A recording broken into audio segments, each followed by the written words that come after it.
আসসালামু আলাইকুম my lovely viewers, welcome back to my channel. সবাইকে আমার চ্যানেলে আরও একটি নতুন ভিডিও দেখার আমন্ত্রণ জানিয়ে আজকে আমি আপনাদের সাথে কাপকেকের রেসিপিটি শেয়ার করতে যাচ্ছি, যেটি বাচ্চাদের টিফিনে অথবা বিকেলের চায়ের সাথে অনায়াসে এটি সার্ভ করে নিয়ে নিতে পারেন। আই হোপ আমার আজকের এই কাপকেকের রেসিপিটি আপনাদের কাছে অনেক ভালো লাগবে। তো চলুন শুরু করা যাক। এর জন্য প্রথমে আমি এখানে রুম টেম্পারেচারে থাকা একটি ডিম ভেঙে নিয়েছি। এখন আমি এটাকে ইলেকট্রিক বিটারের মাধ্যমে মিডিয়াম টু লো স্পিডে এটাকে আমি বিট করতে থাকবো 3 থেকে 4 মিনিটের মতো। 3 মিনিটে এটা বিট করে নেওয়া হয়ে যাবে। আমি আজকে ভ্যানিলা কাপকেকের রেসিপিটি আপনাদের সাথে শেয়ার করতে যাচ্ছি। তো দেখতে পাচ্ছেন আমি 3 মিনিটের মতো এটাকে বিট করে নিয়েছি। এখন আমি এখানে হাফ কাপের মতো চিনি অ্যাড করব, তবে চিনিটাকে আমি একসঙ্গে দিব না। আমি এটাকে 3 বারে এই চিনিটাকে অ্যাড করে দিব আর এভাবে বিট করতে থাকব। যদি আপনাদের কাছে ইলেকট্রিক বিটারটা না থাকে তাহলে হ্যান্ড উইচ দিয়ে এটাকে বিট করে নিতে পারেন, তবে সেক্ষেত্রে একটু সময়টা বেশি লাগবে। এতটুকুই যা। তো আমি এটাকে বিট করতে করতে দেখতে পাচ্ছেন আমি 3 বারে চিনিটাকে মিশিয়ে নিয়েছি। তো ডিম এবং চিনিটা ভালো মতো মিশিয়ে নেওয়া হয়ে গিয়েছে। এখন আমি এখানে 1/4 কাপের মতো সয়াবিন তেল অ্যাড করে দিলাম। চাইলে আপনারা এখানে বাটারটা ইউজ করতে পারেন, তবে বাটারটাকে মেল্টেড করে নিয়ে নেবেন। তো আমি এটাকে বিট করে নেওয়া হয়ে গিয়েছে। এখন আমি এখানে শুকনো ইনগ্রিডিয়েন্টস অ্যাড করব। এর আগে আমি এখানে 1 টিস্পুনের মতো ভ্যানিলা এসেন্সটা দিয়ে দিলাম। তারপর আমি এটাকে 30 সেকেন্ডের মতো বিট করে নিয়েছি। তো এখন বিটারের কাজ শেষ। এখন আমরা এখানে শুকনো ইনগ্রেডিয়েন্টস অ্যাড করে দিব। এর জন্য প্রথমে আমি বাটির উপর একটি চালনি নিয়ে নিলাম। তো চালনির মধ্যে এখন আমি 1 কাপের মতো ময়দা অ্যাড করে দিচ্ছি। তারপর আমি এখানে দিয়ে দিচ্ছি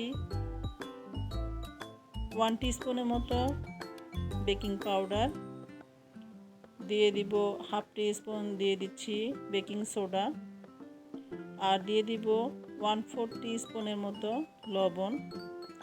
তারপর আমরা শুকনো ইনগ্রিডিয়েন্টসগুলোকে এভাবে আমরা একটি চালনির সাহায্যে চেলে নিব।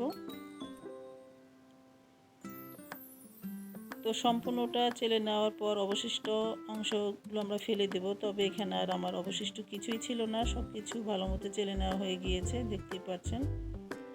এখন চালনিটাকে সরিয়ে নিয়ে আমি এটাকে আলতো হাতে মিক্স করে নিয়ে নিব। এর আগে আমি এখানে 2 টেবিল চামচের মতো গুঁড়ো দুধ অ্যাড করে দিয়েছি। তারপর এটাকে আলতো হাতে আমরা মিশিয়ে নিয়ে নিচ্ছি। খুব জোরে জোরে মিশিয়ে নেওয়ার প্রয়োজনে আলতো হাতে এটাকে মিশিয়ে নিলে হয়ে যাবে। তো সব কিছু ভালো মতো মিশিয়ে নেওয়ার পর এরপর আমরা এটাকে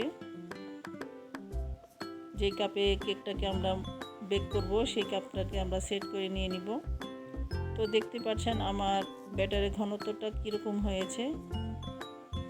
এখন আমি এখানে ছোট ছোট মোল নিয়েছি আর মাঝখানে এইভাবে কাপকেকের যে নিচের পেপারগুলো থাকে আমি সেগুলো দিয়েছি। যদি হাতের কাছে এই পেপারগুলো না থাকে তাহলে না দিলেও চলবে। তবে এর আগে কেকের মোলগুলোকে একটু তেল ব্রাশ করে নিয়েছি। এখন আমি এটার মধ্যে সেই কেকের ব্যাটারগুলো আমি ঢেলে দিয়ে দিচ্ছি। তবে ব্যাটারগুলো আমরা পুরোপুরি কাপটাকে ভরে দিব না, মাঝ পর্যন্ত রেখে দিব, কারণ এটা ফুলে কিন্তু উপরে উঠে আসবে, সেদিকে খেয়াল রাখতে হবে। তো দেখতে পাচ্ছেন আমি এখানে 5টা বাটি হয়েছে আমার এই কেকের মোলের মধ্যে। আমরা এখন দিয়ে দিচ্ছি কিছু চেরিটা আমি এরকম ছোট ছোট করে কেটে নিয়েছি, তবে এটা অপশনাল, এটা জাস্ট দেখা সৌন্দর্যের জন্য আমরা চেরিগুলো এখানে অ্যাড করে দিয়ে দিলাম, এগুলো না দিলেও চলবে।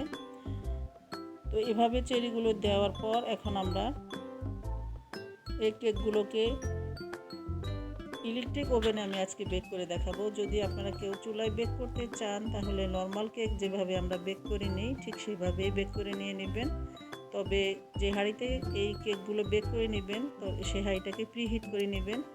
তো আমি দেখতে পাচ্ছেন আমার কেকগুলো অলরেডি হয়ে গিয়েছে। আমি এখানে 180 ডিগ্রি সেলসিয়াসে 15 মিনিটের মতো এই কাপকেকগুলোকে বেক করে নিয়েছি। ব্যাস, এই তো তৈরি হয়ে গেল আমার দারুণ মজার ভ্যানিলা কাপকেক। আই হোপ আমার আজকের এই রেসিপিটি আপনাদের কাছে অনেক ভালো লেগেছে। ভালো লাগলে লাইক, কমেন্ট, শেয়ার করতে একদমই ভুলবেন না। আজ এই পর্যন্তই। সবাই ভালো থাকবেন, সুস্থ থাকবেন, আমার জন্য আমার পরিবারের জন্য দোয়া করবেন। ফিরে আসবো নতুন কোনো রেসিপি নিয়ে। আল্লাহ হাফেজ।